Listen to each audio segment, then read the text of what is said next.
ụmụnna unu lee anya kịta nke na-eme life n'aka ụkwa n'Ọhigiri junction nke na-eme life n'aka ụkwa n'Ọhigiri junction ya Let's do 350 mmadụ na-agba ọkụ ya ndị ọnọngọ men mụnyere ya ọkụ ndị ọnọngọ men mụnyere ya ọkụ ya Let's do na-agba ọkụ ya n'Ọhigiri junction aka ụkwa. Taa bụ 11th of October. Ya Let's do siri ihe mara Let's do mapụtara kịta bute ụmụazị ọnọngọ men bụ ogbe kwụsị dị manụ kpọrọ dị manụ ozugbo tii na moto mụnye dị moto ọkụ immediately. Ihe a na-eme adịghị izi nna onye ọbụla nọrọkwa ọfụma uche onye ọbụla ga-adị ya for now. Uche onye ọbụla ga-adịgodi ya for now.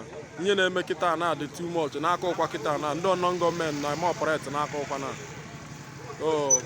onye ọbụla uche onye ọbụla dịrị ya